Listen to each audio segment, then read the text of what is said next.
Are you getting ready to take the Praxis 5081 Social Studies Content Knowledge Exam? Maybe I can help. My name is Colin Spakely, and I am a test prep expert with Study.com. In this video, I'll walk you through everything that is on the test, how best to prepare, and my top 5 strategy tips. In short, we'll make sure that you are as prepared as possible for the big day. Alright, let's jump in.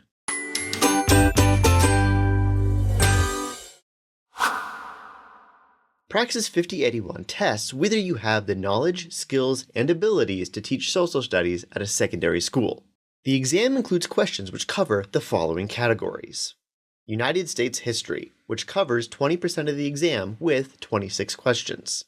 World history, also 20% of the exam with 26 questions. Government, civics, political science, which also contains 26 questions and makes up 20%. Geography, which shrinks slightly to 15% of the exam with 19 questions. Economics, increasing to 20 questions or 15% of the exam. And behavioral sciences, which takes up 10% of the exam with 13 questions. Several of the questions are interdisciplinary, which makes sense given how interrelated the field of social studies tends to be. You'll need to know and integrate history and social science facts together, which will include prompts asking you to interpret and analyze written materials and maps. Given the breadth of material you'll need to review, my first study tip comes early in this video. Remember modern practices and conventions in the social sciences when studying for this exam. For instance, some of your textbooks and study materials may use BC and AD as chronological designations, while Praxis 5081 uses the modern equivalents of BCE and CE. So, how long is the test and how is it scored? Praxis 5081 gives you 2 hours for the exam with 130 multiple choice questions, which Praxis calls selected response. This gives you a little less than 1 minute per question. Most of the multiple choice questions will just have a single correct answer. However, some may have one or more correct answers, but you can always identify these questions with the phrase select all that apply.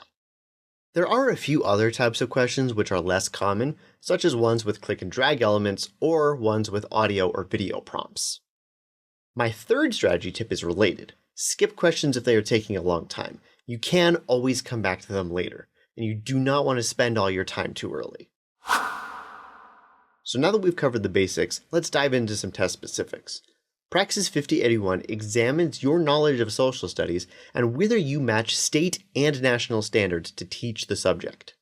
You might encounter some questions regarding history, geography, and anthropology, to name a few subjects. But the way Praxis 5081 works is that each content category contains questions that build on preceding categories. That's my fourth study tip here. Approach the exam as a holistic topic area, rather than an exam with 6 separate divorced categories. For example, United States history, the first category, will only have questions about US history. World history, the second category, will contain questions about both world and US history.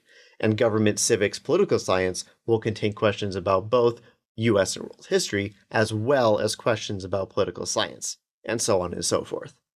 Overall, about 60% of the questions will be knowledge recall or recognition questions, like this one about the Iron Curtain.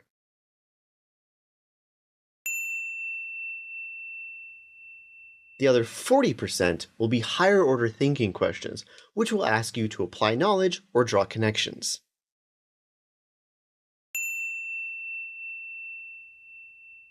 All that said, now let's take a look at the 6 question categories. The first category, US history, will broadly test your knowledge of North American topography, its colonization and founding, its foundational governmental institutions, and the progress of its economy and society through the centuries. We recommend paying special attention to 2 key areas here. 1. The interactions between European settlers and Native American groups in the 1400s. And 2. How slavery and sectionalism played a role throughout the development of the United States. The second category, world history, will expand the subject areas you covered in US history, such as geography and governmental institutions, and apply them to the civilizations of Greece, Rome, Persia, India, and China, just to name a few. There is obviously a ton to think about in this subject. To narrow your focus a bit, devote more time to 1. The ideological, economic, political, and technological causes of the major global wars throughout history, and 2. The major economic transformations and developments that impacted globalization. My 5th study tip has to do with the history sections. Create your own timeline of US and global events so you'll be able to more easily recall those events come test day. In Government, Civics, Political Science, the 3rd exam category, you will be tested on your knowledge of both United States and comparative politics and governmental structures. For the US-centric question, you might be asked about foundational thinkers and philosophers like Locke, Hobbes, or Montesquieu, or you might need to know about seminal Supreme Court cases. Devote a bit of time to understanding the basic approaches to foreign policy as well, such as isolationism versus multilateralism. A foundational understanding of different electoral processes and governmental structures in modern countries will also help you on the test. Geography, the 4th category, may seem like a straightforward topic, but don't be fooled.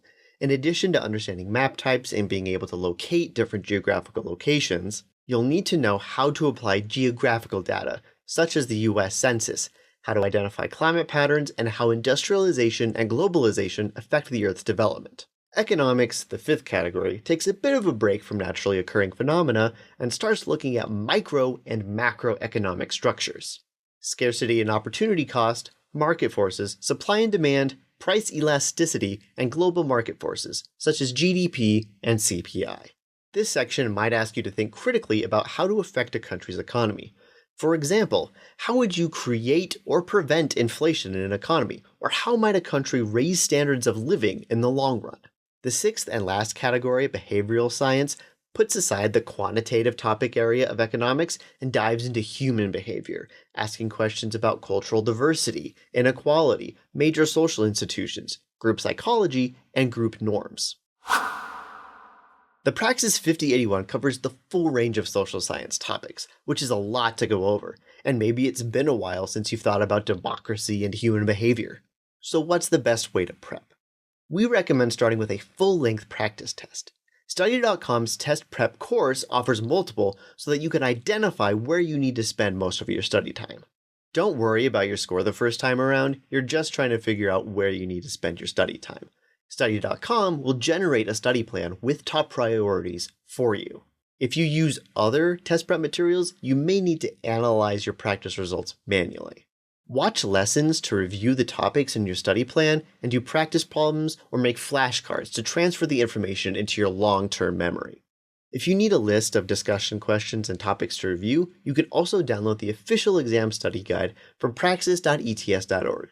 Look for the Praxis Study Companion, Social Studies, Content Knowledge 5081 PDF document. The Study Companion is a great source of questions, such as this example. Which of the following is an example of a concurrent power?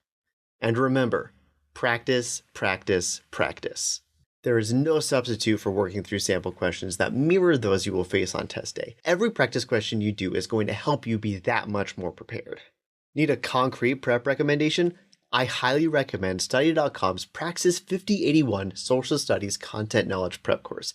It covers everything that I just went through, but in a ton more detail. The course, written and vetted by former teachers, includes short-form videos for every relevant concept and a bank of high-quality practice questions with answer explanations. And what's more, users who complete the course have a 92% pass rate on the test. If this video helped you, check out our other videos in this and other series for more Praxis test prep. And please like this video, subscribe to our YouTube channel, and hit that notification bell so that you will be the first to know when new teacher test prep content drops. Are there specific tests or questions that you want us to cover? Let us know in the comments.